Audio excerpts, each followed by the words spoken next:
Bien, comme vous savez, les peintures de cette église, après 18 ans de bons et loyaux services, ont été attaquées par les champignons, sans doute à cause des changements de température brutaux.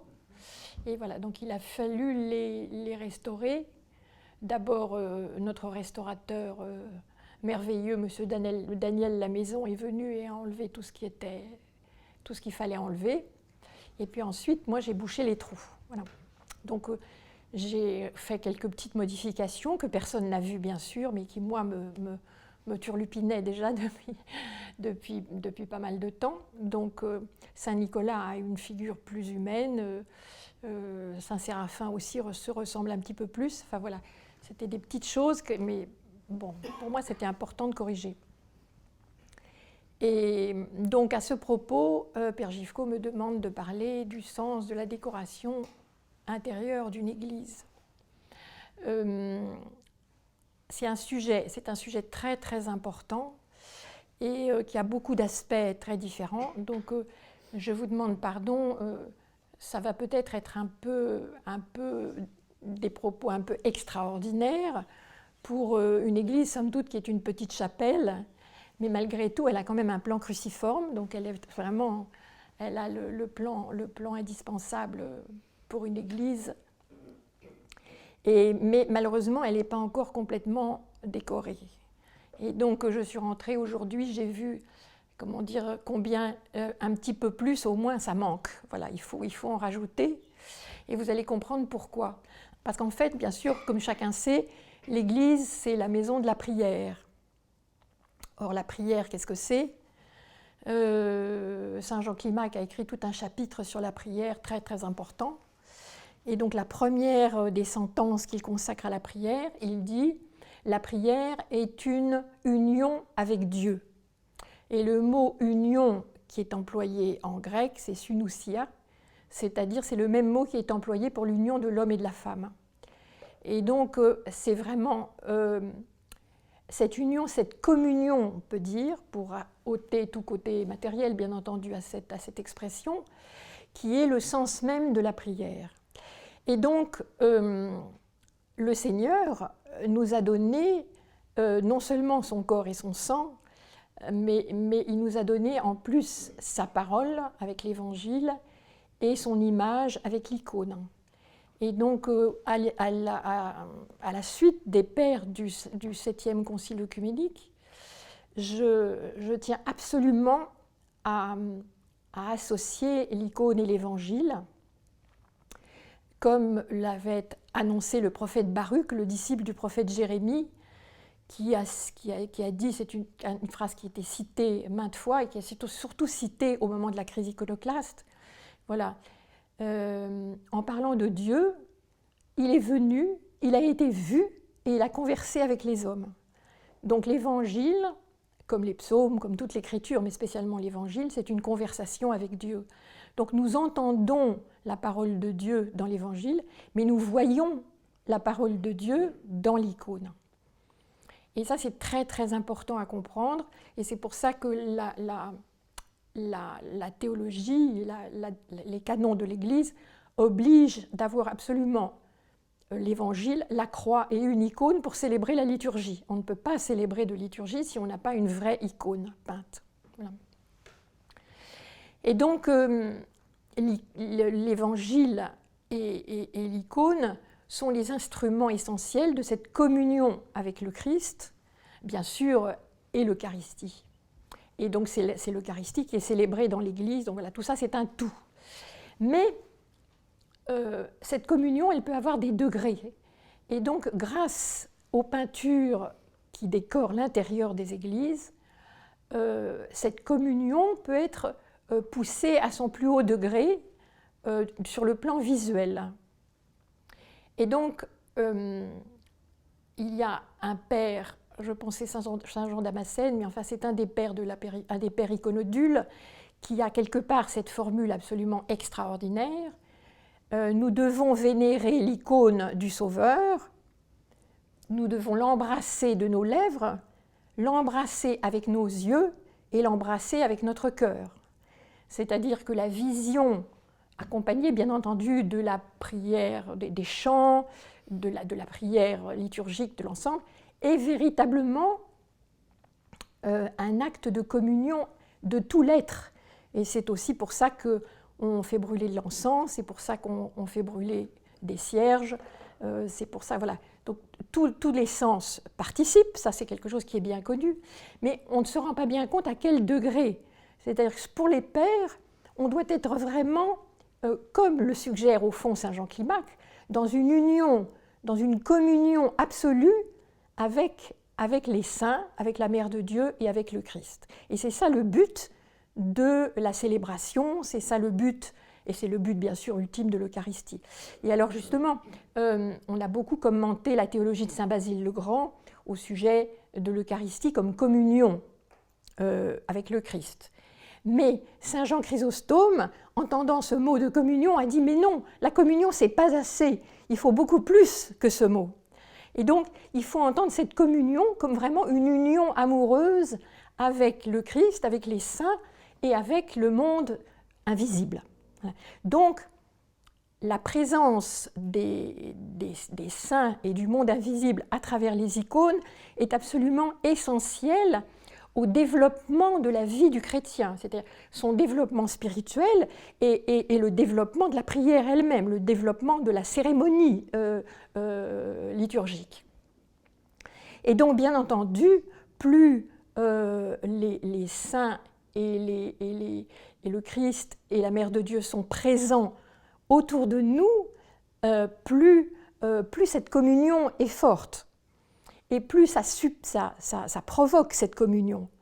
Et donc, les peintures d'une église sont réglées d'une manière assez rigoureuse, tout simplement à cause du sens même de la célébration. C'est-à-dire, nous avons la Mère de Dieu dans l'abside, ou bien le Christ, nous avons les saints hiérarques qui concélèbrent avec le prêtre, et nous avons tous les saints qui concélèbrent avec nous tous, nous avons les anges, et nous sommes appelés, dans la participation à la liturgie, à une concélébration.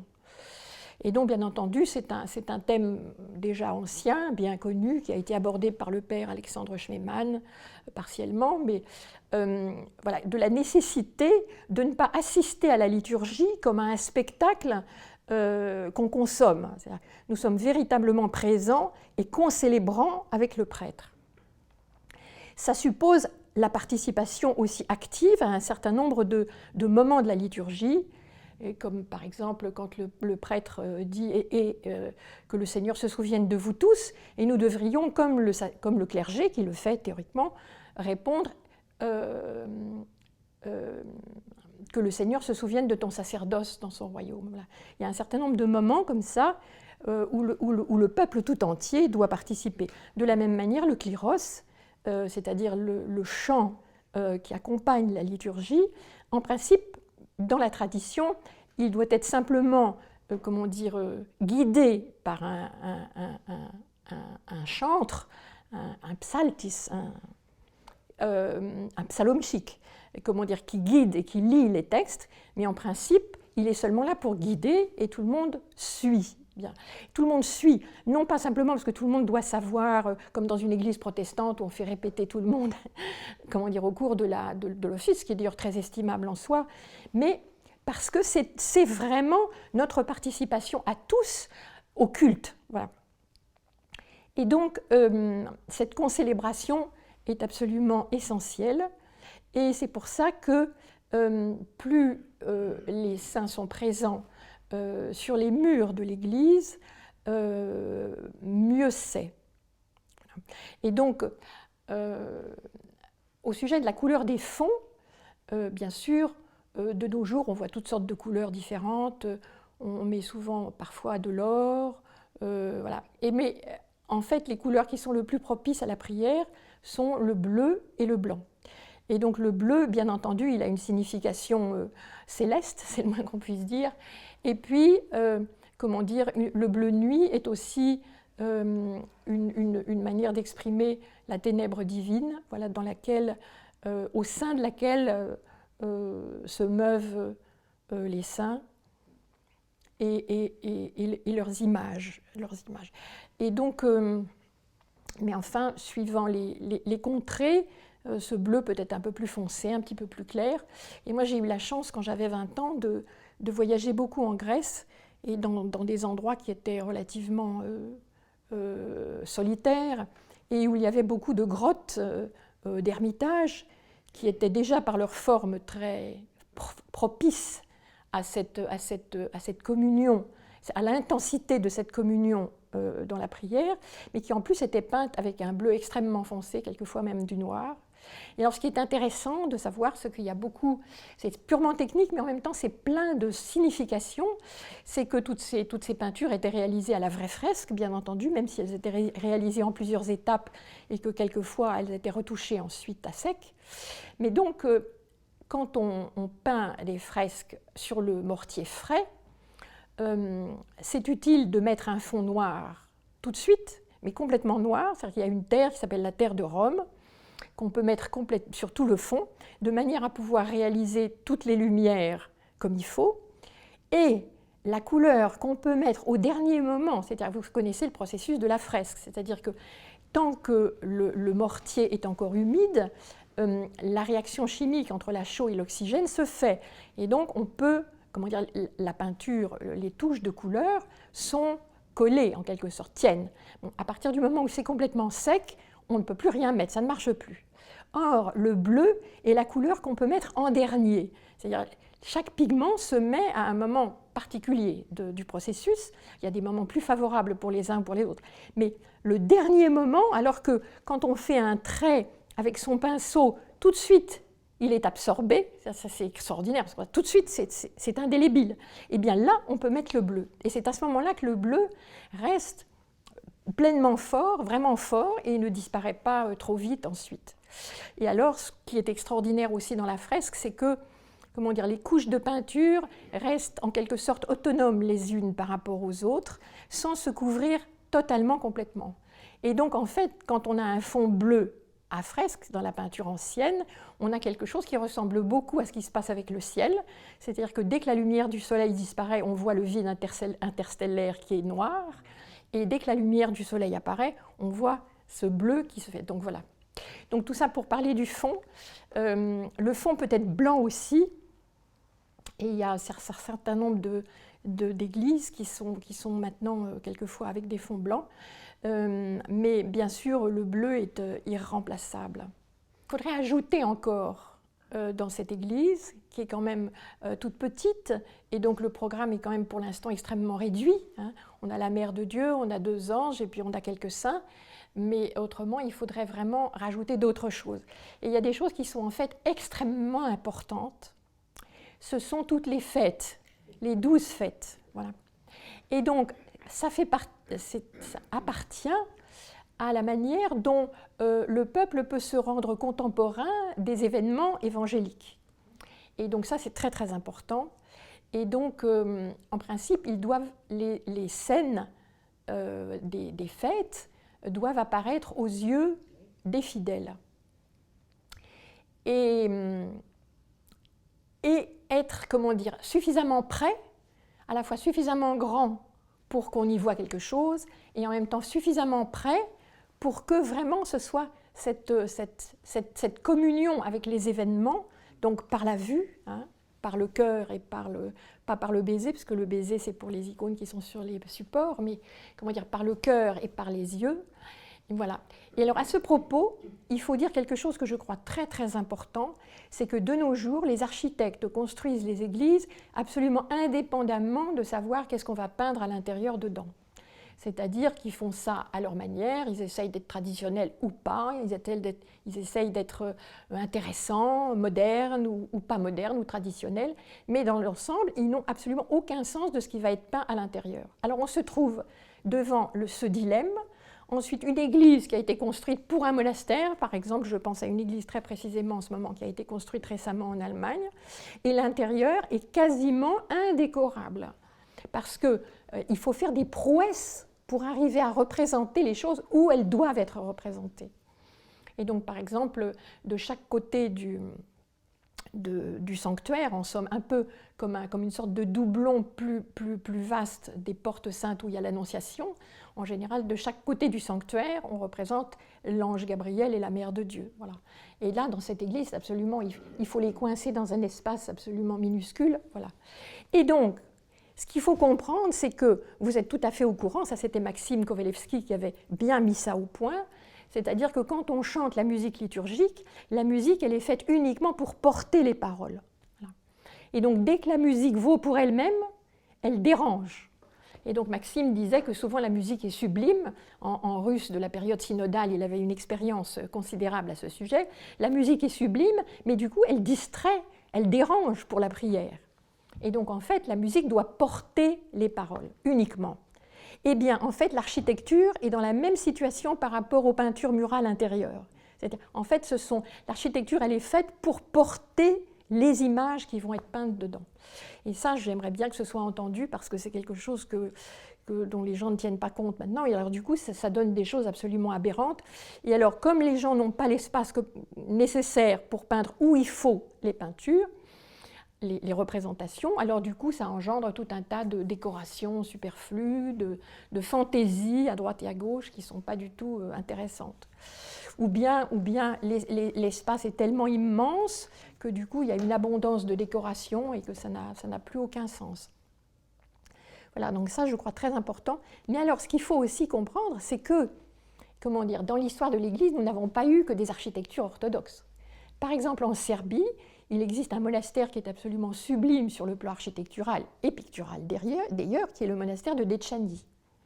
Et de ce grand monastère qui est consacré dont le saint tutélaire est saint Étienne Dechanski, bien sûr, dont les reliques sont là, il a été construit par un architecte franciscain. Parce que vous savez qu'après, déjà du vivant de François d'Assise, sa règle a été complètement déviée et récupérée par la papauté et banalisée, et tout son côté à la fois évangélique et profondément révolutionnaire a été purement et simplement coupé. Donc d'abord les moniales n'ont pas eu le droit d'aller prêcher, elles ont été cloîtrées, voilà. Les pères eux-mêmes qui au départ dans la volonté de François d'Assise devaient uniquement parler par l'Esprit Saint, sans avoir aucune étude, il pouvait bien sûr avoir été instruit plus tôt, mais à partir du moment où il devenait franciscain, il devait absolument prêcher sans aucune préparation, de manière à ce que l'Esprit Saint puisse parler directement. Et donc ce côté immédiat a été très vite, supprimé, parce que le fait d'être suspendu à la communion avec le Saint-Esprit supposait une exigence ascétique et de la vie absolument énorme. Et donc, il y a un grand nombre de franciscains, très fidèles à la règle de saint François, qui ont décidé de quitter la papauté parce qu'ils ne pouvaient plus mener la règle comme ils le voulaient. Et donc, ils ont été hébergés, si je puis dire, ils ont été reçus en pays orthodoxe.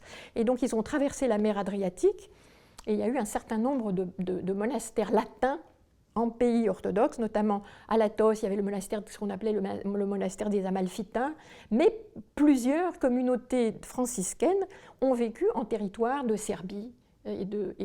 Voilà.